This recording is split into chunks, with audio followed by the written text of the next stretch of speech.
Welcome to Turn 1, a Formula One podcast.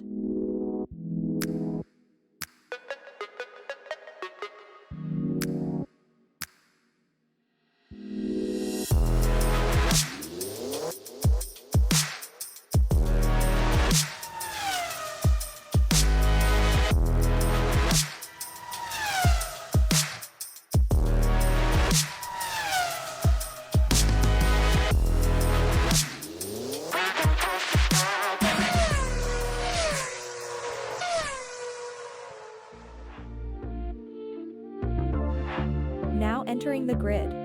Here are your hosts, Thomas and Jeremiah. Welcome to another episode of Turn 1, a Formula One podcast. We're your hosts, Jeremiah and Thomas. We hope you enjoyed our last episode, and we hope that you'll enjoy the content that we bring to this episode just as much. All right, today we'd like to talk about families. Families.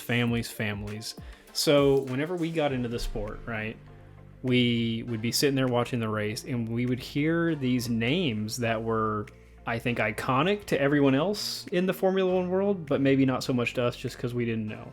No, as we were taking the time to learn the nowadays drivers, the guys who are on the grid right now, we thought it was important for us to also take a look back and look at the past drivers. And upon doing so, we actually learned that there are several family members who are drivers today who have ties from back then. It's crazy. I mean, that's like most sports in the world. You have like these family connections, but I think it's crazy that you have 10 to 15 close family connections in F1 that is a sport that only has 20 drivers on the grid, plus or minus a few given the season. But there's a short history of F1 and there's not that many drivers and there's a lot of families. Okay. Give me your top families for F1. Okay, let's go back and forth on this. Let's say top four.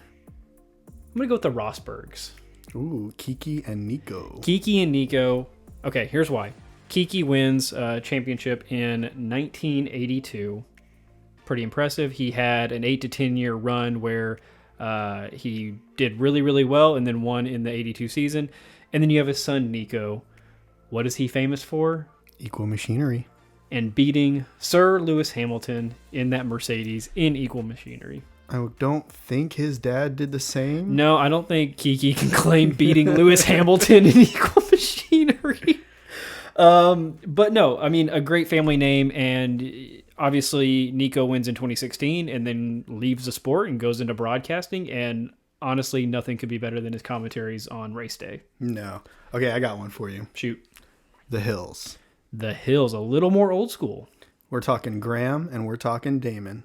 Interesting. So Graham's got two of them. I don't know if you know this. He won back in 1962 and 1968. Interesting. Yeah, and then as soon as his son gets into the sport, you know, he's had some very competitive years. He had one year where he was third, the next year second, and then here we land in 1996 World Championship. I heard Jeremiah researching the Hills for this show, and he was sitting over there running down the list of their racing records, and he goes, second, third, first, third, second. Yeah, it was pretty incredible. These guys, I don't know if they just spent a lot of time together, but Graham definitely taught Damon a thing or two. Yeah, so we've got the Rosbergs in the Hills. Rosbergs, obviously, 80s, and then now into the teens of the 2000s, and your Hills were 60s and 90s. Yes. Right?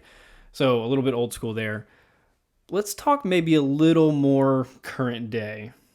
Let me throw at you the Verstappens. Mr. Jos Verstappen and his son Max. Okay, as we do more of these shows, I think everyone will come to find that I am a huge Max Verstappen fan. One, what a cool name, Verstappen. Two, he's got an awesome logo. I don't know if you've seen the M and the V thing, but it's pretty awesome. And then finally, he's got the Dutch connection, and there's something about the Netherlands that I've always loved, their bright orange colors and all that craziness that they have during the Olympics. But you have Jos Verstappen, who had a karting career and an F1 career, just like Max did. He didn't have the level of dominance that a lot of F1 drivers... Well, not a lot. Let me tell you that. He didn't have a lot of dominance in F1, but he was a pretty average driver. But what he did was he got into the sport and raised his family on it. No, absolutely. I feel like, you know, obviously, if you're going to get into F1, then you're going to care a lot about your career. You're going to put a lot of time and effort into it. But once you reach a certain year where you're starting to get up there in age and you're realizing you're not going to get that championship or anything like that, I think he started to really give all of his time to his son, Max, and get him into karting early, teach him everything that he knows, obviously probably help with the financing along the way, the connections from his past racing career. Just like with anything, I think with karting and histories like that. So Max got into karting at what, age 3 or 4, right? It was about, I think 4. So obviously Jos and the Verstappen family knew that was the way to get their son to F1 the fastest way possible, right? Put him in the sport. And then, like you mentioned, because Jos was in F1, maybe he wasn't great, but you still have the connections. You've got the phone numbers. You've got the emails. You know who to call when you need some money. Right. Unfortunately, I think we both know that Jos Verstappen's claim to fame in terms of his F1 career has got to be that pit stop where he drove off with the fuel lines still connected and his car set fire. Yeah, that's the reason why they don't do refilling. I don't know if you know that. I didn't know that was a him thing. Yeah, so they made that rule where people aren't refilling during pit stops in the middle of a race because of his car catching fire. Oh my goodness. Yeah, I think when we first started watching Drive to Survive, we were like, oh, these pit stops are incredible. And then we went back and watched some old race footage and we're like, why are these pit stops taking like 20 minutes. seconds? 20 seconds. Well, yeah, but they were refilling the car, which, we're used to in NASCAR, but we hadn't seen that in F1 until we watched like historical races. But obviously Jos brings up his family greatness, and now he has Max, who is a 2-time world champion, which, let me clarify, on this podcast, we will not be debating the 2021 world championship. We're definitely going to debate the 2021 championship. He was the clear winner. He beat Lewis fair and square. I don't care what you say about the FIA and Michael Massey. It is what it is. And that's what happened. We'll get into that later. All right. Who's your last big name? All right. The Schumachers. So we've got 7-time world champion Michael Schumacher, clearly one of the greatest of all time, if not the greatest of all time, and his son, a former Haas driver by the name of Mick Schumacher. Yes, the Haas Uralkali driver. Fun fact about Mick, I don't know if you knew this, to kind of avoid his last name when he was in karting, he actually went by a pseudonym. Do you know what it was? I don't remember the exact name. I do remember that it was his mother's maiden name. Interesting. So he went off of Mick and then his mother's maiden name, which I believe was like Brack or something like that. Don't quote me on that.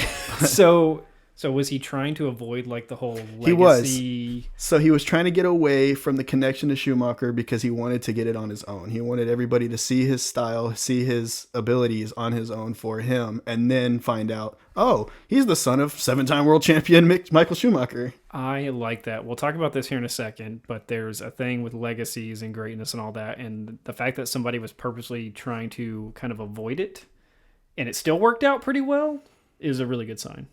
So I'm going to go ahead and dub the Schumachers the Europe racing family. The Europe, Europe, definitely Germany's racing family. 100%. Michael had 7 championships, right? Yes, 7 championships. And then Mick, obviously none yet, but we shall see. None yet, and he doesn't have a race seat for 2023. Hang on. He is a reserve driver for Mercedes. He doesn't have a seat. But Mercedes does have that contract with McLaren where they offer engines, and because of that they also share reserve drivers. So while it could have a Lewis or George that goes out and Mick fill that seat, or we could have a Lando or Piastri and Mick fill that seat as well. I think Mick got his seat too soon and he didn't have enough car experience, but I do think he could be a really good driver, at least if he has a good team around him, and I don't know if Haas was quite ready to step up into a midfield team yet. No, the problem is that Mick, if you look at his track record, he's always had a struggling time for the first year while he's figuring everything out, but then the next few years he starts to build and build and build until he is dominant. Well, maybe not dominant, but one of the better racers. Yeah. So to get into F1 and your first team be a backmarker Haas team that can't keep up with the 9th place team right above them. Yeah. We started watching Drive to Survive, and the first season, the 2017 season, was very Haas focused. And I think that was smart because in the background you would just hear, Lewis Hamilton wins again, and it's like, okay, that it wasn't a cool storyline because it was the known thing. The cool storyline were the teams that were really trying to get back to or get to greatness for the first time. Like the same thing with Williams. Williams is a great team, and then Haas is now entering the sport and wants to be great. And I think in that first season, they mentioned how they wanted to be a mid to upper tier team, and it has just gone backwards ever since. Dude, it started out so hot with that first race where you had Kevin Magnussen and Roman Grosjean both qualifying in the top 10. Yep. And then those pit stops that took them out of it. Okay, so you've got the Schumachers as Europe and definitely Germany's racing family.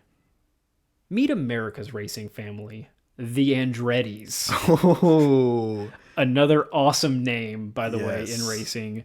What was that guy's name? Scott Speed. yeah. It's not a name quite like that, but it just has that sound to it that fits a racer.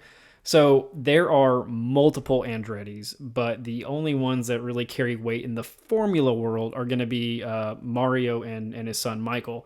Mario wins the 78 F1 championship.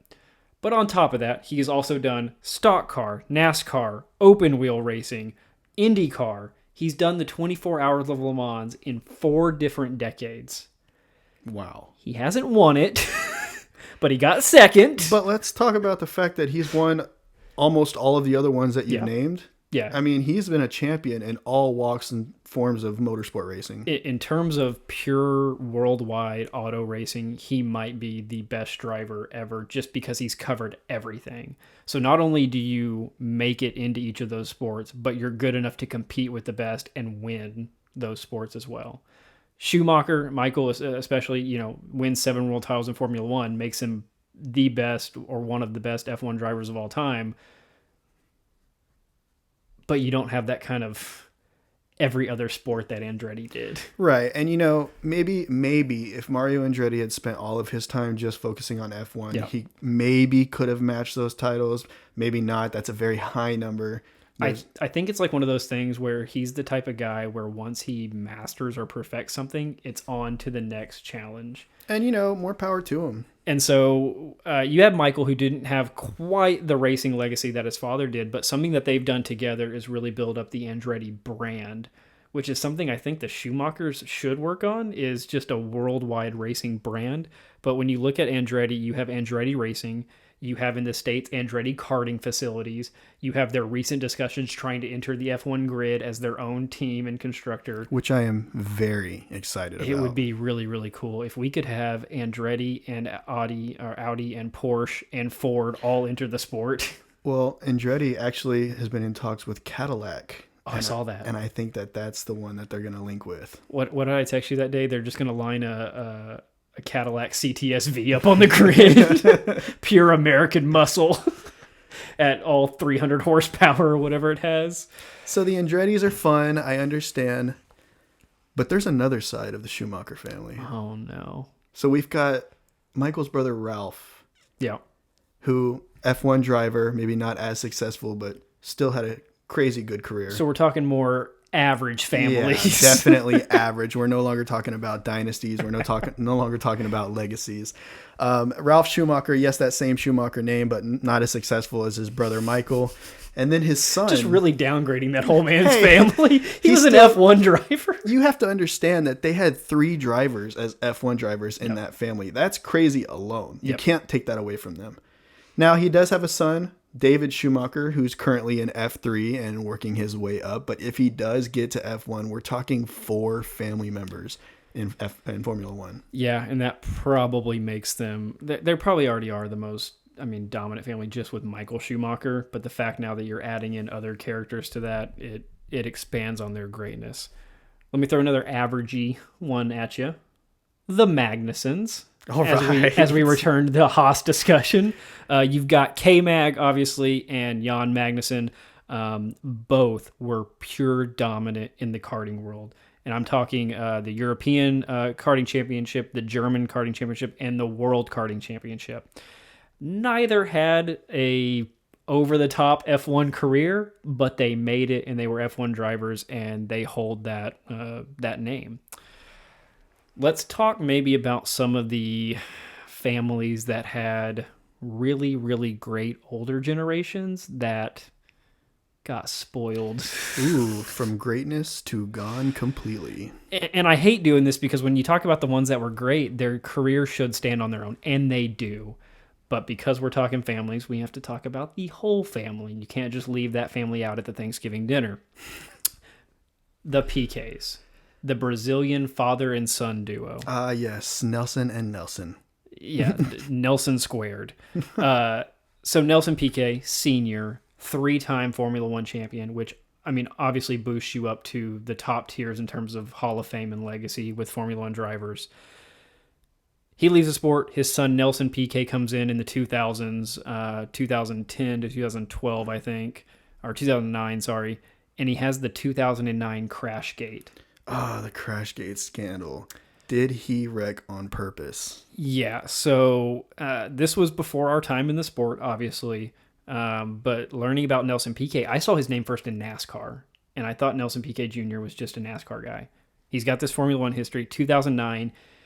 He crashes his car during a race to help his teammate, I believe, Fernando Alonso, move up and benefit in that race. He comes out and says, no, it's just an accident. And then they go to court and trial, and then it's all redacted. And then You're forgetting the word allegedly. Allegedly, but it's kind of all come out that essentially he did it on purpose to benefit his team. We've seen this recently. Do you remember last season when Yuki Tsunoda stopped on the track in the Netherlands? Oh, yes, and everybody thought that was for the benefit of Red Bull. Right, because remember, he said, I have a problem with my car. He came in, they said, no, you're good, and they sent him back out there, and he just stops on the side of the track. Yeah, He's he like, just pulls over. No, nothing's working right. He said, my tires are loose, my seat belts are loose, and he just stops. This was that, but times 100, because he purposely crashed the wall, had a big implication on the race. So much so that after all of the F1 or FIA discussions, he gets suspended and he leaves the sport, and that's when he goes to NASCAR. All right, so following on this same topic, let me throw one at you. Go for it. The Sennas. Ah, yes, Ayrton Senna. So Ayrton, as we all know, was one of the best drivers to ever drive. Yep. Up until, unfortunately, the crash that took him out of the sport completely. Ties back to how wild this sport is that you have a guy that is having... untouchable, dominant. I mean, he would be on the same tier as Michael Schumacher today. I mean, he walked around and you would have thought that this man was invincible. Yeah, but they are going 200 plus miles an hour in cars that weigh next to nothing. And we're talking about before all the safety changes. And they're all the ultimate competitors that if you listen to the drivers now, they say that they are only getting in that car to win and they're taking nothing off. So Ayrton Senna, one of the greatest of all time, has a nephew, Bruce Senna. Mm. Do you know anything about Bruce Senna? I really don't. But to point out, we're out of the father and son duo and now on to uncle and nephew. So that is true. Yes, they are uncle and nephew, obviously, instead of... So we can remove them from this whole conversation if we don't want to talk Bruce. There's nothing really much to talk about. It's like you said, you don't know anything about it. It's because there's not really anything to know. Yeah. It was kind of an unfortunate career. Definitely not living up to the Senna name. He's one of those where you kind of question... did he get his seat because of the last name or did he earn it? And you hate to say that because it's such a tight-knit group. There's only so many people that can get in. So when one gets in off of a name or off of money or something like that, it almost feels tainted. But yeah. So you make a good point that a driver can get a seat for a number of reasons. You would like to think that all 20 drivers on the grid are there because they are dominant formula style racers, right? But it's not always the case, and this will be a brief tangent that ties into families, but maybe not formula families, but money families.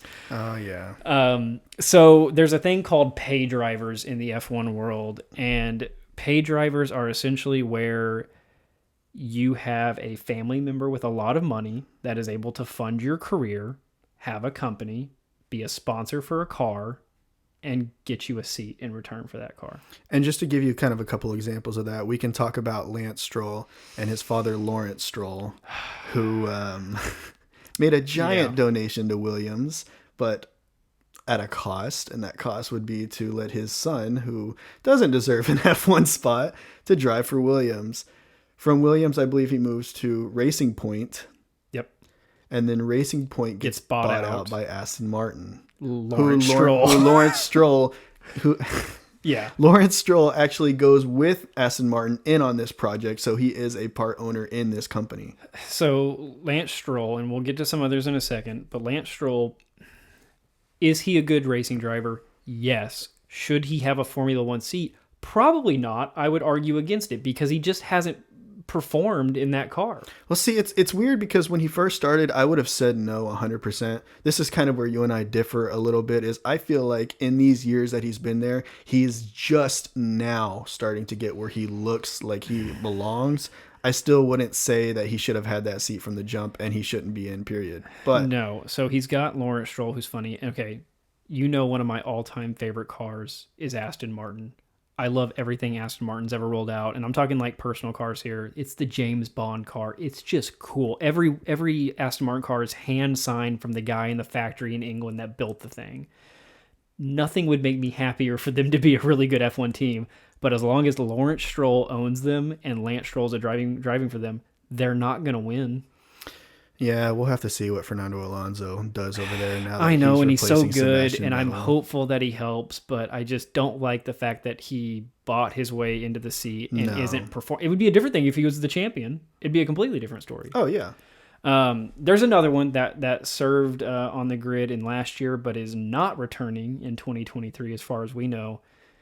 Nicholas Latifi, Yes. who caught some slight slanders and foul balls in the first episode. I believe you mean Goat Tiffy. Nicholas Gotifi, at least he had something go viral for him because it wasn't his performances.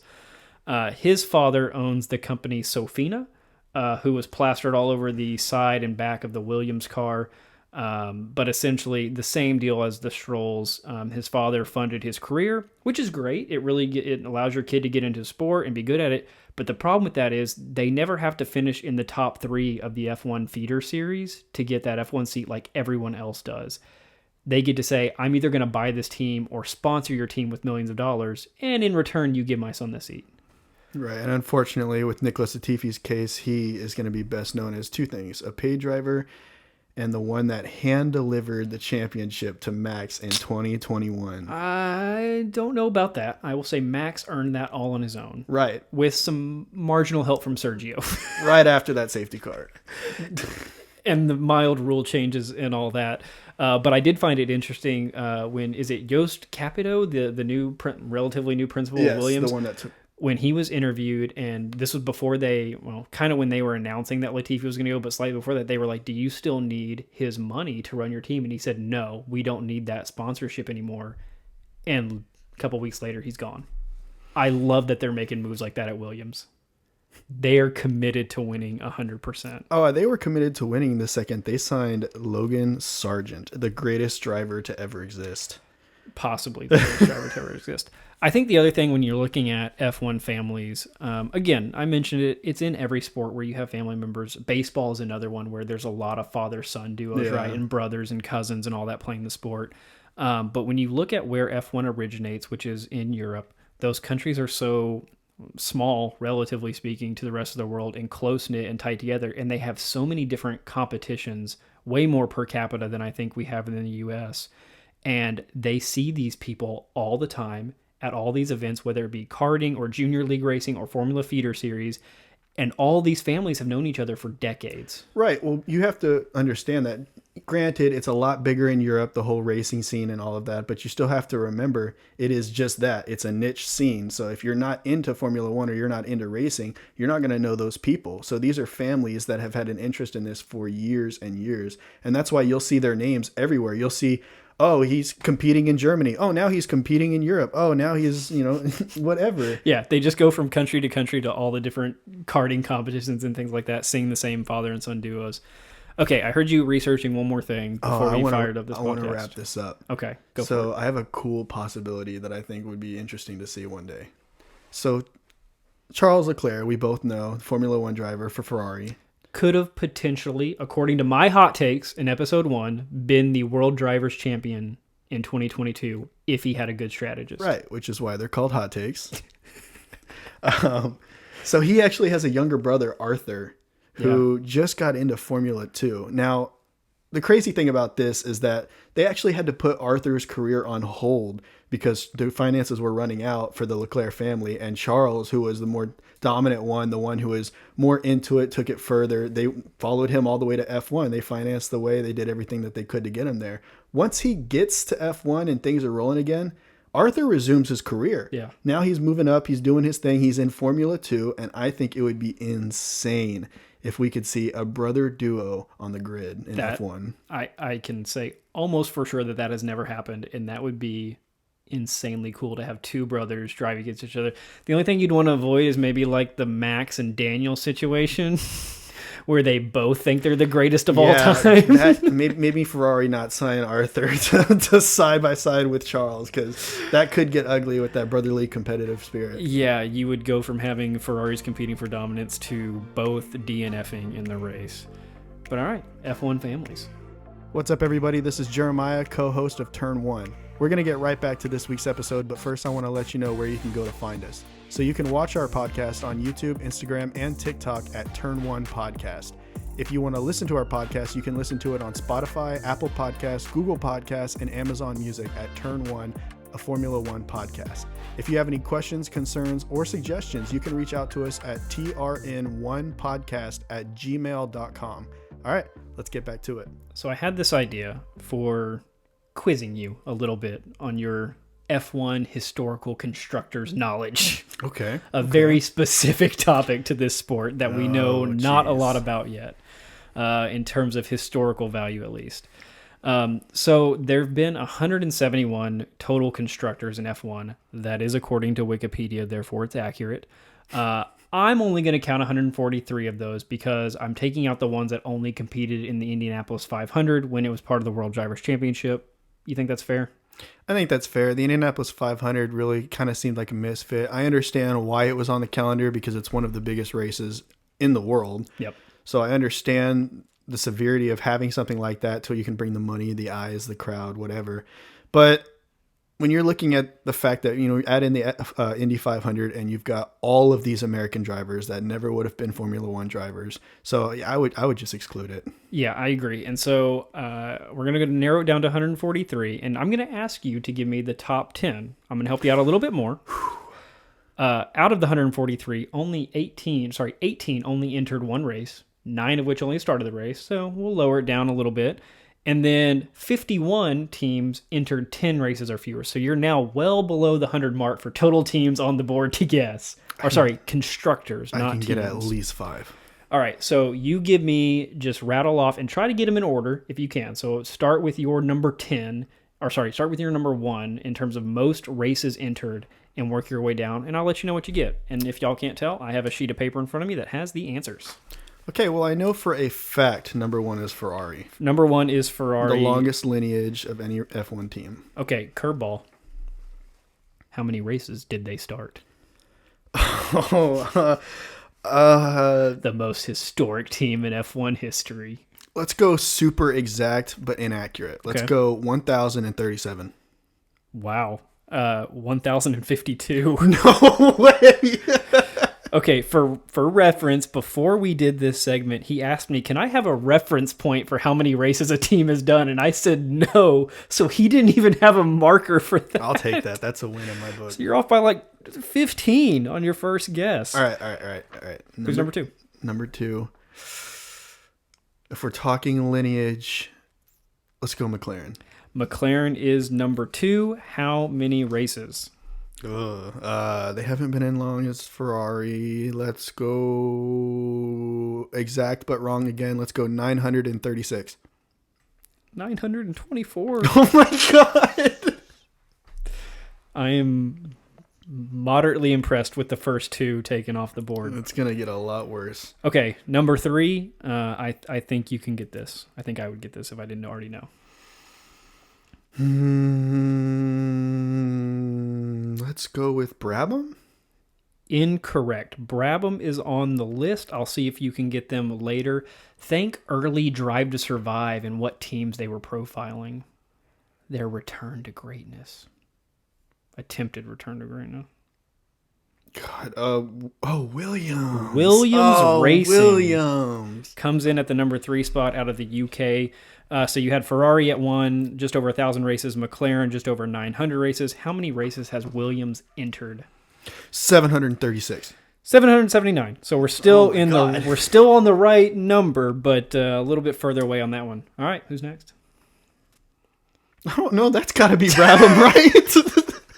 Okay, I will give you where Brabham falls. They fall at 8. Oh, dang it. Okay, so they fall at 8, and I will be honest, I have never heard of that team before we started looking at this podcast. Okay, I can give you some more information on that. I think maybe I've seen some of their liveries, which we will get to that here in a minute when we rank our top liveries, but I just knew nothing about that team, and I certainly didn't know they had a history. But you've got 1, 2, 3, and 8 off of the board. And Brabham raced 394 races, by the way. Okay, so we're at number 4, right? Number 4. Let's go. One of my favorites. I mean, I know your favorite. Your favorite's Red Bull, but that's not not going to be Red number Bull. 4. No, there's no chance in that.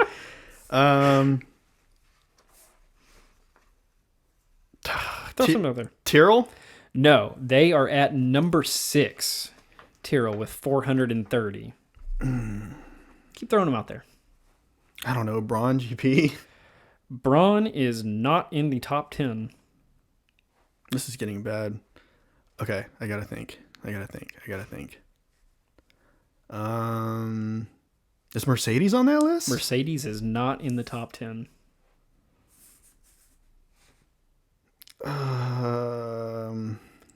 Who's the V4 manufacturing king of the world? Oh, Lotus.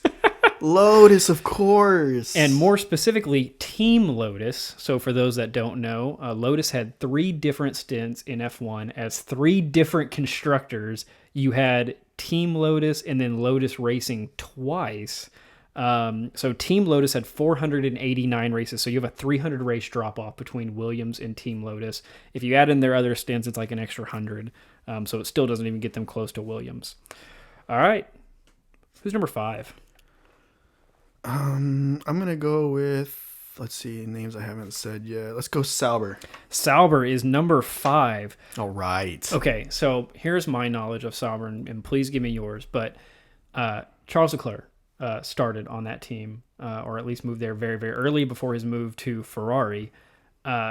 They changed names to Alfa Romeo, but I had no idea that their history went back to the 80s. Oh yeah. So Sauber... Well, not necessarily the 80s. They started in 1993. Close enough. But they were Sauber in 1993 all the way up to 2005, where they finally made the switch to BMW Sauber. So they stayed in the sport, but they partnered with BMW. Right. So that lasted from 2006 until 2009, where they went back to Sauber. I don't know if that's just a financial situation. I don't know if that's they figured it out. You know, whatever it is, they went back to their own name, Sauber. And that lasted from 2010 to 2017, where they finally merged with Alfa Romeo. Interesting. And so after we get done with this top 10 of most races started, we'll do a little bit more breakdown like that that we did on Sauber for a couple of maybe not dominant F1 teams, but notable to us, and that will be very opinion-based. I will say Sauber's had some incredible drivers for them. I mean, Kimi Räikkönen, former champion. Charles Leclerc. Sergio Perez. I had no idea he was. Yeah, Sergio Perez. Robert Kubica. Yeah. Sorry. Sebastian Vettel. Interesting. Sebastian Vettel was on Sauber. Yes, I believe it was only for a temporary, like maybe a race or something like that as a fill-in. I'm not 100% sure on that, but he did race for Sauber. Interesting. All right, you've gotten a number off the board. There are only 3 teams left in the top 10 that you've not gotten. What do you think? If you need a hint, let me know. I've said Red Bull. Do you want to? Have I said Red Bull? You did say Red Bull, but you didn't make that as an official guess. Would you? I'm gonna go Red Bull. Red Bull slots in at the number 10 position at 348 race entries. Sorry, race starts. 2 more. 1, I think you can get. 1, I think you're going to struggle with. Damn, teams that I haven't named yet. Oh, let's go with Arrows. Arrow, that is the one I did not think you would get. They are 9, 383 race starts. I only knew Arrow from their some of their famous liveries that they had. You know, you've got me on this last one. I have no idea. European car manufacturer. Man, like Renault? Renault. Oh! Renault slots in at 7 with 400. My next hint was going to be mistake by Daniel Ricciardo. Oh, that's rough. Should have never left Red Bull and at least shouldn't have made the move to Renault. So the top 10, Ferrari, McLaren, Williams, Lotus, Sauber, Tyrrell, Renault, Brabham, Arrow, and Red Bull. Mercedes not in the top 10, and that really caught me off guard because I had no idea that their history as a constructor was not very long. But they've been in the sport. No, so they actually got in 1954. Yeah, engines, right? No, as the full bit. They did the engines and the chassis. Okay. Yeah, so now that was only for 54 and 55 before they got out of the sport, but that's where you hear names like Juan Manuel Fangio and stuff like that. Sterling Moss, who was a really good one, he also raced for them. But after they jumped out of the sport, I believe they were purely an engine provider. I'm not sure what years those were, but they did get back into the sport in 2010, and that's where you saw Rosberg and Schumacher. And I would have bet that Mercedes had a way more storied F1 history than Red Bull did. And I guess technically they still can, obviously with the championships and being the provider that they were. But if you talk to me about race starts, I would have been like, oh yeah, Mercedes has 3 times what Red Bull has, and they just don't. So with Mercedes, Lewis Hamilton got 6, Nico Rosberg got 1. Right. In Red Bull, you've got Sebastian Vettel with 4, and you've got Max with 2. That's 6. Yeah. So realistically, they're not that far off. No, they're not. It's just that Red Bull started mid to early aughts in the sport, and so they've been around for 5 to 8 years more. All right, I mentioned this earlier. We have a couple of call-outs, maybe teams that didn't make the top 10, although I think some of them did, but just teams that we find fascinating in the world of F1, and not for their contributions to F1, but just because we think that the companies are cool and we'd like to see them get in again. I'll kick us off if you don't mind. Go for it. Toyota. Okay. Was an F1 constructor.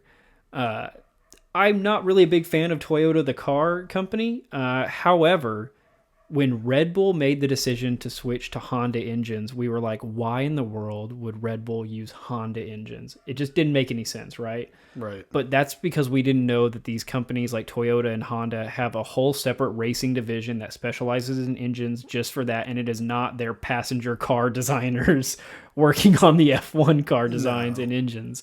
And so I think when you have a team like Toyota, who Ralph Schumacher raced for, by the way, that it's just cool that it shows a different side of their company. Yeah, and honestly, they spent 8 seasons in Formula One as a full team where they had the chassis and the engine. And when you see that they were able to podium 13 different times, it's pretty good. Yeah. I mean, it might not be as good as your Ferraris, McLarens, Red Bulls, Mercedes, but, it's still notable. It's great. Who do you got? So I've got Porsche, and this one really saddens me. I'm going to tell you why. Okay. So they raced for 6 seasons from 1957 to 1962. They did get a second place finish in 61, which, that was great. And the driver that took them there was Dan Gurney, who was an American Formula One driver. But besides that, they didn't really amount to anything. And that bothers me because Porsche is synonymous with racing. And that's like one of your favorite cars. Like the 911 GT3 has got to be my favorite car of all time. Yeah. Any of the 911 Carreras that have ever been made. I mean, I love Porsche. And the fact that they did not have a successful career in the pinnacle of racing in Europe, it saddens me, man. I wanted more from them. I will debate how Porsches look. But there's no getting around that they make really good components, and they are a really good engine maker, but it would be cool to see him in Formula One. And I know there's discussions. There were discussions like with Red Bull, but that fell through, which broke my heart. Because now it's Ford. But hey, Ford has a historic lineage in F1. They really do. All right, I've got another one for you. This was a team out of the top 10. Lotus. So Lotus was a fascination early in my life because they were known for making 4-cylinder supercars. I guess. They weren't really that high. They were high performance for 4-cylinders, no getting around. And they were super light cars. They were 2-seaters. They were tiny. They would go. But their popularity, or at least performance in Formula One, kind of mimicked their company's performance.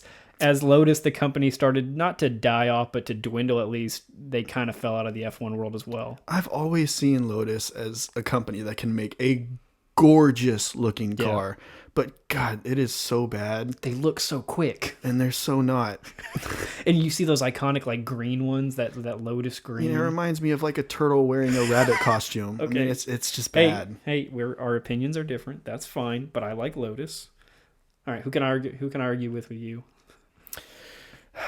As far as teams that used to get into the sport, I'm going to go with Brabham. And the only reason I'm going to bring up Brabham is because from our discussions earlier, you talked about how you didn't know too much about them. So I wanted to tell. So they competed from 1962 to 1992.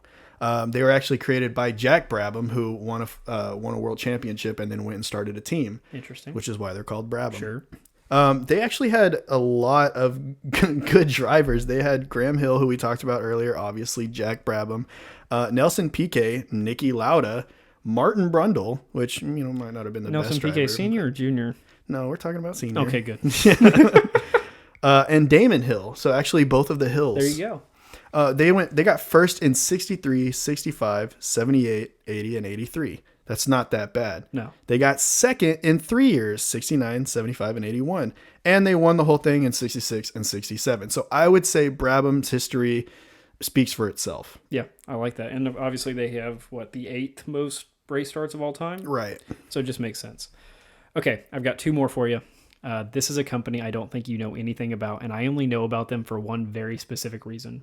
Okay, shoot. Spiker. What is Spiker? Spiker is a British company that makes sports cars and luxury cars. I saw a YouTube video of a review of a Spiker car, and I will share that with you. But essentially, they are aviation-themed cars. I gotta see these things. You gotta look it up. So whenever you get into a Spiker, the old school ones at least, the steering wheel was the blades on a prop of a plane. Interesting. And then whenever you look in the center console where the gear shift lever is, it's all exposed mechanisms. So you see the metal connection points and rods literally running into the engine and running to the back gear of the car. Oh, that's sweet. And then as you look around the car, literally everything that's circular in terms of design is the prop of a plane. Wow. And I love everything about how that car looks that you're looking at. Yeah, dude, these body styles are beautiful. And some of them have like the Aston Martin or Lambo style doors. You get the foreign feel from it. Yeah, but I would just, similar to my thing with Aston Martin, how it's just a cool company that makes cool cars, I would really enjoy seeing that company back, although I don't really think they're in business anymore. Yeah, I don't think They so. were a very unique and niche market for consumer cars. Considering the fact that I've never even heard of them until right now. All right, you got another one for me? I don't, but I want to hear your last one, so why don't you finish us out? I've got one more. I think you like this one. Lamborghini and Bugatti. Is this going to upset me? No, not really, because I don't have a lot of information on them other than they both gave Formula One like a shot for 1 year each, and it just wasn't for them.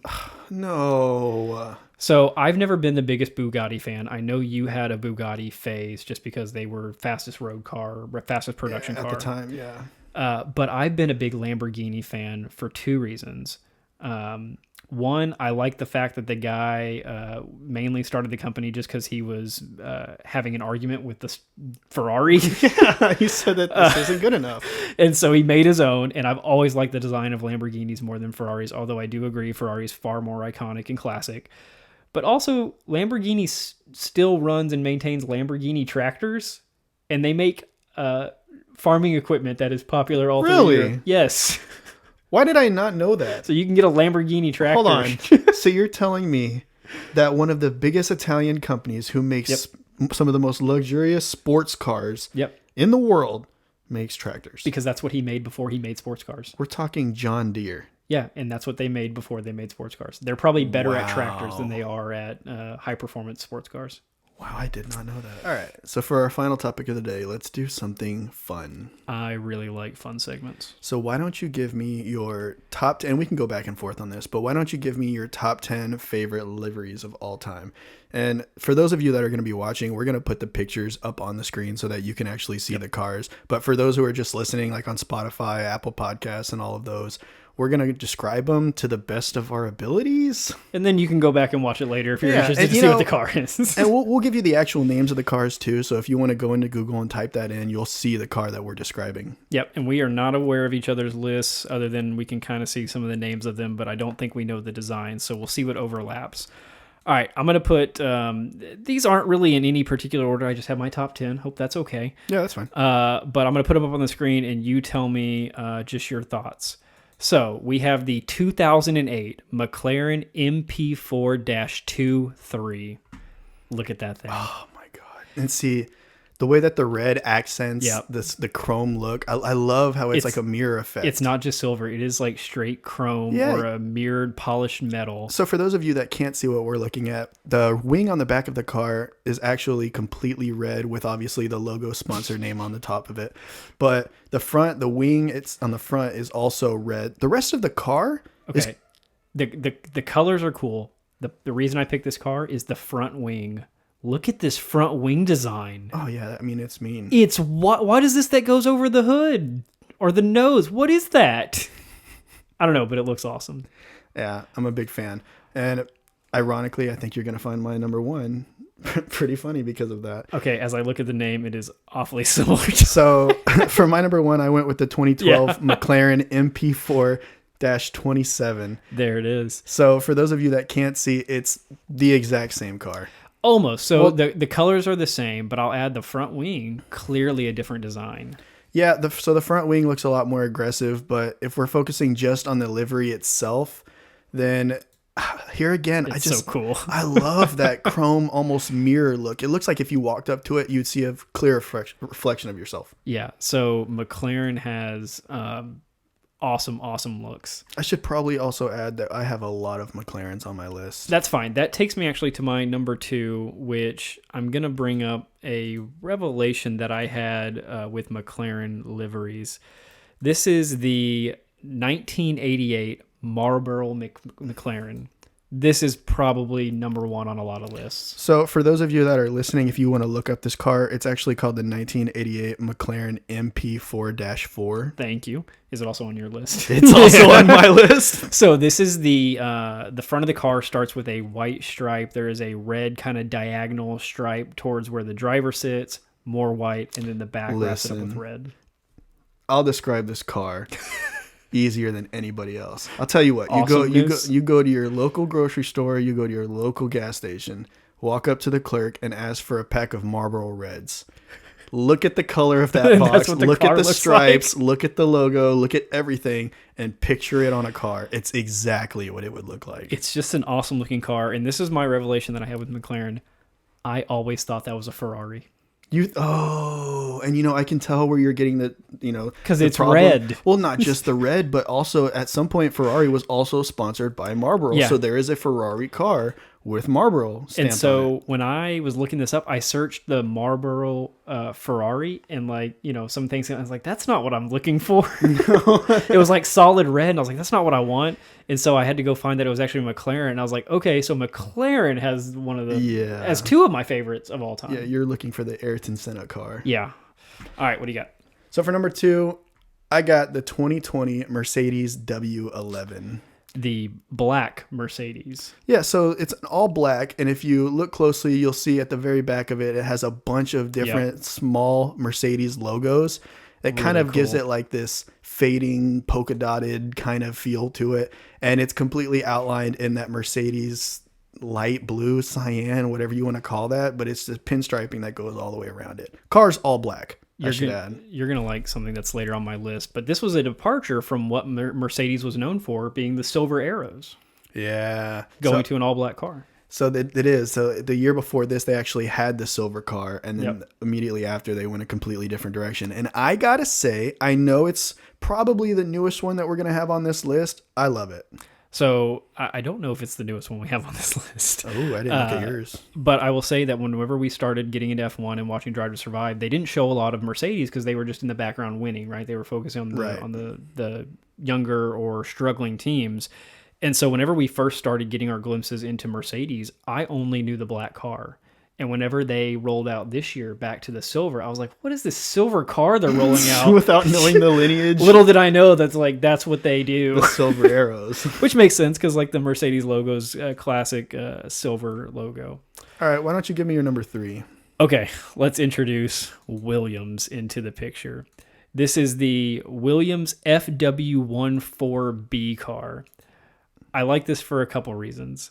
One, and this might not be the best picture, but do you know what this yellow is up on the front? It's kind of hard to see. I'm going to go It's with another cigarette company. Oh, then it's definitely Camel. It's Camel. So it's got this iconic, kind of dark, not quite navy blue base. And this is the one that like really exaggerates the open wheel racing concept. The wheels are so far detached from the car with these very thin metal tie rods. God, but it looks so aggressive in stance. It looks so good, and that rear wing is so minimal. It's clearly the 3-piece wing that was prior to the single-piece wings they have now. But just that blue and yellow combo with the camels on the front and side is awesome, and I love it. I like it. All right, what's next? All right, so for number 3 for me, we're going to jump back to McLaren. We're going to go with the 2016 McLaren MP4-31. I've never seen this car. I have never seen this car until Why is I it started so doing cool this looking? research. So it is all black with... There's a theme to your picks, by the way. I like the all black look. It's nice. So with the all black look at the very... I'm not going to say the very back of it, the middle of it, right behind the driver's head, you'll see the McLaren orange, but it's almost like more reddish than normal. And Kinda it's got flames. It's kind of flames, kind of like these flare out arcs. It looks great. And then there's a pinstripe that goes over the top in that same color. All, like I said, on the black livery. Gorgeous. Okay, my favorite detail of this car. Again, if y'all go look up this car, just look at the rear wing design and the vents that it has coming off the side of this thing. That is the most aggressive looking rear wing I think I've ever seen on a car. And I want to know how the simulations... This is a McLaren, right? Yes. How did they determine that was the best design to have 5 spokes coming off the top of the rear wing? I've always wondered stuff like this. Sometimes I feel like they just draw something and then they put it in and see how it goes. And if they end up with something, that's kind of okay, but it could make some tweaks, that's when they start making the moves to kind of tweak it here and there, take away some of the wings, whatever. I would have had that car on my list if I had known it existed. Yeah, it's pretty sweet. Okay, let's introduce the all-time leader in F1, Ferrari, to the mix. The 2001 Ferrari F2001. Very original. All red. All red, and I told you earlier that I didn't like the one that I found originally for this one, but this one I really like. There's 2 reasons. One, the low-profile rear wing, and look at how close the front wing is to the ground. It is millimeters That's ridiculous. off the ground. I gotta say, if we're talking pure liveries here, I like the all red look with the black trim that goes along the bottom. Yep. And then the black TV pod on top kind of brings it all together. Yeah, when you look at this, it just screams Ferrari. Obviously, on the very front of the wing of the nose, it's got the little Ferrari logo and the Italian flag. Which I never understood, because if you look at Red Bull, the Red Bull logo is massive. Yeah, it's huge. On that car. Why does every Ferrari car have this itty bitty little emblem on the front? Because they don't have to. I guess that's fair. You look at this The and you longest know lineage. that is a Ferrari. Yeah, I get it. Okay, what's next? All right, This is your number 4. This is my number 4. Yes. Okay. Since you went ahead and brought in Ferrari, I'm gonna bring in Red Bull. Oh, you said you had a surprise for me. Introducing the 2013 Red Bull RB9. Yeah. Now, this car is awesome, and I'm going to tell you why. So it's your basic Red Bull package. It's the exact same car that Red Bull brings pretty much every year in terms of how it's painted. So you have the Red Bull logo with the red and the yellowish orange on top that kind of blend into each other. The whole car is the base blue that it always is, but look at the Infinity logo where you see it right there. Look at that purple. It's like pearlescent almost. It makes me think of like space or something like that. It's gorgeous. So it looks like the kind of dark blue that we're familiar with Red Bull now at the bottom, but it almost fades up into a lighter blue as it gets closer to the Red Bull logo, and I really like that shade of blue. So one thing that I have about Red Bull, y'all know that that's one of my favorite teams. I always thought the current car was black. Yeah. And then I saw someone do a mock-up design of if the Red Bull car was black, and it looked way different. And that's when I learned that it was really dark blue. I like that lighter shade a little bit better. This whole car is going. It's got the orange stripes coming up the side, And see, I knew you weren't going to have any Red Bulls, and I'll tell you why. Because yes, it's your favorite team, but if you go back and you look at every single Red Bull paint job, they're all the exact same. But this one, with that purple blend at the bottom, I just think it accents it amazing. That purple bleeding into the blue is almost really cool. It's a perfect blend. I'm going to call it the same thing I did on your last one. Look at the rear wing. And I think that just has something to do with the time. I think that's what it really is. But that is wild looking, and because I like it. The first one you noticed it on was what, the 2016 McLaren? The one right before, the black one? Okay, so then this one is evolving. 2013 Red Bull. So if we're talking about a 3-year difference, there's not many technical changes there. I guess I haven't looked at these cars close enough to see that detail in all of them, but it's really cool how they work that into the design. Okay, my number 5, I'm going back to the Ferrari well, except I'm going as modern as we can get. The 2022 Ferrari F175. When they released this car, so again, to refresh everybody, this is 2022 is the season we fully got in the sport. We watched all of Drive to Survive, and then we started live on the 2022 season with the races. And I think this is one of the most perfectly designed cars ever, the 2022 Ferrari. Okay, I want you to tell me what it is exactly about this car that you love, and then I'm going to do the same. Okay, so one, the side pods. The side pod design is like this flowing, not undulating, but this kind of wicked line that goes from a horizontal oval in the front where it opens up by the driver cockpit down to a vertical oval as it wraps around the back of the car. And the black accents Ferrari went super heavy on this year. So it's a base red car, but then they just have it spotted with these black accents in lines and wheels and the wheel covers and the wings. And I love everything about that car. So that's exactly where I was going to go with this, is the fact that they did their basic Ferrari red, which I always love. It's always going to be a fan favorite. And I almost want to say that this might be even like a little bit less vibrant of a red than the other one that you just showed, which I kind of like. Yeah, it's like a matte finish. Yeah. And they, again, like you mentioned, little bitty Ferrari logo on the front. I never understood that. I still don't, but fine.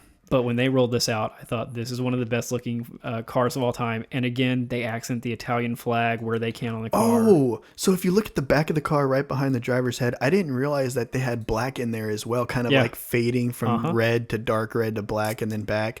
That looks awesome. This is the area, so we're talking right where the TV pod is mounted. This is the area that I think they messed up on that 75th anniversary car that they rolled out that had like that weird yellow and red stripe thing here. This is how this should have looked. That looks amazing. That looks awesome. Okay, number 5 for you. All right, I'm going to go with the 1991 Jordan 191. Oh, man, let's see. Yeah, so for those of you, I've seen this one a lot. So for those of you that don't know, the Jordan 191 is the 7-Up car that was made famous by Michael Schumacher. It is green 80%, and then the side pods up to the front nose are blue with a nice bright green Tic Tac logo on the side. Yeah, but the way that green for the 7-Up blends, and they have the wing is green also, and then it just as you go lower, it turns blue. But I think that the green and the blue match up, and the shade of green that they use specifically, because if they had done more of like a yellowish green, it wouldn't have blended as well. This is super cool. It's like the perfect, almost neon green. It doesn't hurt your eyes, but it looks really, really cool. And I think that's okay. So this is for another time, but the fact that they can work in these sponsors that are clearly giving them tons of money to do this, and they can make a cool looking car out of it. I mean, the way that they incorporate it is the coolest part. Because 7-Up, if you look at a 7-Up can, it's green. It looks like a 7-Up can. And that car looks exactly like a 7-Up can. I didn't put that one on my list, but it would definitely be on my list of honorable mentions. Okay, my number 6. The 2006 Renault R26. I didn't realize how similar our lists were. This is funny. It's all right. You're going to know why I love this one. I mean, I can tell you why I love this one. Yeah. So it is powder blue or baby blue with this kind of yellowish orange accent running through the middle of the car. And if anybody knows me, they know that I love powder and baby blue. I think that is an awesome color. Yeah, I really like the way that it starts at the top with that baby blue, and then like you said, with that yellow pinstripe that goes down the middle, then back to that baby blue. And the way that they did the pinstripe, it looks aggressive, it looks mean, because then you look at the front wing and it's back to that baby blue. So this whole thing is kind of like pointing forwards. Yep. It's almost like an arrow going straight. It looks awesome. And then the last point on this, the same thing that we called out with the Ferrari, it's a really unique side pod design. It's super stubby and kind of fat and not very long, but it looks really, really cool. And they incorporate the Mild 7 logos everywhere on that car. But that is the 2006 Renault. All right, what do you got?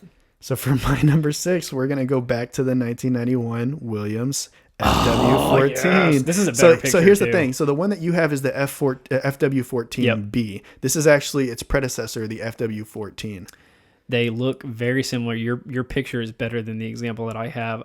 I like everything about this car too. There's no reason that this one couldn't replace the one that I have. No, I like the color choices that they made. And, you look back on this car, and if you really want to tie it into the history, this is the Williams that got them to the top. This is the Williams that was dominant. This is the Williams that was making a name for itself and making a name for the Williams company. Yeah, just as a refresher, this is the blue Williams with the yellow camel advertising accents all over the top near the driver cockpit and where the TV pod would be. That is a sweet looking car. Okay, this is one that I think I debated putting on the list. Let's see if I can pull up the right one. Yeah, that's it. The 2001 Jordan EJ11. Huh. I debated like it. I debated putting it on the list because it seems a little gimmicky, but at the same time, it is so unique, and I think that needs to be called out for its uniqueness. So we can dive into this a little bit. If you look at the front nose cone, you've got It's wild looking. a painted mouth with teeth that are sharp with one solid gold tooth. That is sparkling. And then you have this wicked yellow color that's accented with black. It's essentially all yellow and black except for that mouth opening with teeth that's kind of red at the front. And I think that the uniqueness should be honored here a little bit. I like it. I like the color choices. I like the fact that they went with a darker yellow and not necessarily like a vibrant. Yeah. Yeah, I think it blends with the black perfectly. I like it. Okay, we're on to your number 7. So for my number 7, I'm going with the 2018 McLaren MCL 33. Yeah. So for those of you that are just listening, this is an all orange car with just the back fin and the back wing as a blue accent. This would be like if McLaren was trying to rip off the Ferrari car. Dude, I love this car, and I'm going to tell you why. Because first of all, when you look at past McLaren cars, you've got the all black, you've got the chromed out, you've got all of these different ones that they did. But this is the first time where they went all completely McLaren orange. It's like their current car is very similar to this, except you take where the side pods are and you now make them black and blue, right? But that orange is the most vibrant highlighter orange you can possibly imagine, and it just works. That is really cool.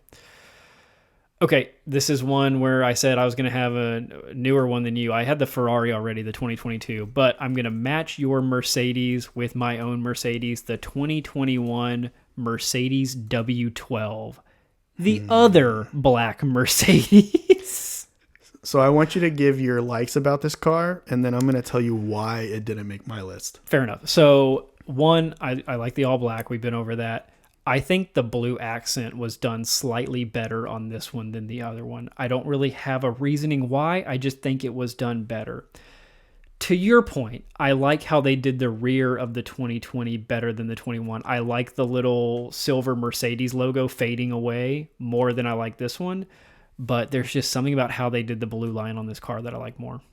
What do you think? I mean, I can see it because of the fact that it's all black. That's always going to be a favorite of mine. Yep. And then, of course, they've got the pinstriping, which is more well done, like you said, than the year before, which I'll agree with. The reason it didn't make my list, though, is because without those Mercedes emblem, polka dot, fading feature, whatever you want to call it, it kind of just looks like another car. I get it. I think this was a really good look, and it's one of those things I can't quantify other than I like it. I mean, personal preference. All right, what do you got? For my number 8, I picked the 2004 Ferrari F2004. This would be Michael Schumacher's championship winning car, one of.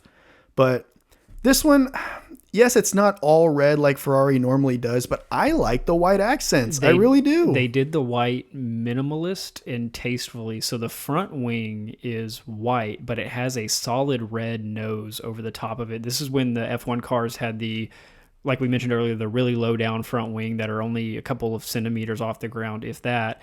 And so the accents are able to kind of play and tie in a little bit differently on the modern cars where the front wing dominates the front of the car. And then you have the part right under where the driver sits. No idea what that's called. It's before the side pod and then the rear wing with the white accents. So it's mixing up the Ferrari just a little bit. What else is different about this one than the other Ferraris? So for one, how about the giant Ferrari? The giant Ferrari on the side. And giant's relative, but for Ferrari, that is a giant logo on the side of the car. Interesting. Okay, we're getting to our final ones here. I've got my number 9 and then a surprise for you, but we will save that. For number 9, the 1988 Benetton B188. This one at number 9 almost didn't make the list, and I think number 9 is accurate to where this one would be ranked on my list. So if you haven't seen the 1988 Benetton car, it is a hodgepodge of colors that don't really go together. Okay, so this looks like somebody opened up a pack of Skittles and just dumped them on the table. It looks like Skittles, or a child tried to draw a car, but they only had 4 markers to use. But I gotta say, if you're ranking it in terms of uniqueness, it gets a 1, man. This is... So just like the Jordan car, wild. This one is on there for unique purposes. I don't think it's really a cool car, but they definitely went out on a limb. They've got the front green part of the car, and it's a weird green. It's not a normal green. Then they've got a yellow behind the green that is also a weird kind of off yellow. It's not really bright, but it's kind of leaning orange. And then red and blue at the bottom in the back of the car. And then there's black accents. This is a hodgepodge. It is a wild looking car. But again, just like that Jordan car with the weird mouth and the gold tooth and all that, they went out on a limb, and I like it. I would love to see a car that looks like that in modern cars. I think it would look really, really cool. I definitely like it. It's a good one. Okay, hit me for the number 9. All right, for number 9, I'm just going to double down on one legendary car that you've already brought up. I'm going to revisit the 1988 McLaren MP4-4, otherwise known as the Marlboro McLaren. Talked about. Once again, for those of you listening, go to a gas station, walk up, ask for a pack of Marlboro Reds. It is, okay. That's the car. Same one. The way that the red is like striped and kind of diagonal and accent in there just makes it look aggressive and mean. And the minimal sponsors on the car, the fact that it's just Marlboro and Shell pasted everywhere on the car. I got to say, for a car where they came up with a paint job in 1988, I would like to see this on the grid today. Yep. It looks awesome. This is sweet. Okay. So I noticed that for number 10, you wrote down surprise. I do. I have a surprise. And so I have 3 cars on here that would be modern: the 2022 Ferrari, the 21 Mercedes, and this one. This is a team that we've talked about already today that was once great and has fallen from greatness, but maybe they'll get back to it. I loved everything about this car, and I'm almost afraid to admit it because I might be judged, but that's okay. Oh my gosh. The gosh. 2021 Williams F1 car. The Tiger car. The Tiger stripes are awesome, and you can't tell me they're not. I'm not going to lie. I spent a lot of time going back and forth with Williams because they had a bunch of different liveries, and I didn't know which ones that I wanted to incorporate. But I got to say, this one's pretty sweet. It is sweet. So this car has a white front end on it, but then it goes into this dark blue and light blue, almost cyan colored tiger stripes covering the entire back half of the car with the Williams logo incorporated at the top where the TV pod is, and then it goes to black. And I think this is an awesome car, and I'm standing by that. Here again, in uniqueness, it definitely ranks up there. I don't know if it's one of the best liveries I've ever seen. But it's definitely nice. It clearly made my top 10. Again, the only reason it wouldn't have made my top 10 is because I didn't want to be made fun of by anybody, but I'm okay with that. So for my number 10, we're going to skip the one that I put just because it's the Fernando Alonso one. It's the same one we already looked at, the 2006 Renault R26. So we're going to change it up. We're going to go with one of my replacements. Why don't you pull up the 1991 Leighton House CG 911? Interesting. Never heard of this Leighton House. Whoa. Yeah, so this one is definitely unique. It's got like a baby blue as the bottom and going down the nose, but at the tip of the nose, it's going to go with the green, the dark green. And at the top where the TV pod would be, if there was one in this year, is also that same green. So you're booting out the baby blue Renault. I'm not booting out for a baby blue Leighton house. I just don't want us to have 15 ones that we have similar. So let's show them one of our alternates. Well, hang on. I agree that this car definitely should have been in my top 10 if I would have known that it existed. This thing is sweet. The baby blue with the darkish green accents. Kind of depends on how the light hits it is how the green looks, but it's a cool looking car. And you can follow the line on the body for the separation between the blue and the green all the way through the back wing, where it's, once again, the top half is that green and then it fades down into the blue. Okay, which one are you going to pull up? I got a couple more honorable mentions. So why don't you pull up the 1990 Lotus 102? I'm a sucker for the Lotuses. Yes. Yes. Yes. So for those of you that don't know, it's all yellow. It's all So camel yellow. yellow, and it says nothing but camel? Everywhere. And I love it. It takes the it takes the blue and yellow camel car that we talked about earlier to a whole nother level of just we're riding with this advertiser to the end. But the fact that it's one solid color, no fading or anything like that, Yeah. and then the blue for the actual words. Yes, it's camel, and I understand they got the color scheme from camel, but it is a sweet color scheme. It just works, and there should absolutely be a car on the grid right now that looks like that. Maybe not the camel sponsorship, because I don't think that's allowed anymore. Probably not. I don't think any tobacco companies. But some other yellow and bluish advertiser could do a car like this or a special edition, and that would look awesome. That car should be on my list too. Your list might beat mine. Well, let's round off this list because I have another honorable mention that's not listed right there. I want you to look this one up. Oh, I saw that you had number 10 as a surprise, so I thought I would throw in one that I found. I thought this was the surprise. Okay. I'll show you a surprise. Okay, Look up the 2003 Sauber C22. 2003 Sauber C22. And I'm going to tell you what's special about this car. Now, I want you to tell me, first of all, this is Sauber, correct? Yeah. Why don't you read off some of those sponsorships on it? Okay, for one, there's nothing on it that is red. Let me go back to the picture. It is blue and light blue and yellow, but we have Petronas. Oh, we do have Petronas. And we have Red Bull. And we do have Red Bull. What a hodgepodge of sponsors. So that's why I wanted this one to be the surprise. So what you're looking at right now is the 2003 Sauber car. Now, the Sauber car was actually sponsored by both Red Bull and the Mercedes sponsorship Petronas. Therefore, when you look at this car, you will see the blue, red, and yellow from the Red Bull, but you will also see the Mercedes cyan baby blue from Petronas. And they went full on sponsor with the color. So the base of the car is almost in the middle of the red blue, dark blue, and the Petronas light blue. Like they mixed those together and went 50-50. The front wing is the Petronas blue. The side pod is Petronas blue. But then up at the top, you have the Red Bull logo in full with the jumping bull and all that. And then also the air diffuser that goes into the side pod is yellow and red, just like the Red Bull logo. I just thought that you would get a big kick out of this because we have the two main competitors. Both on one car.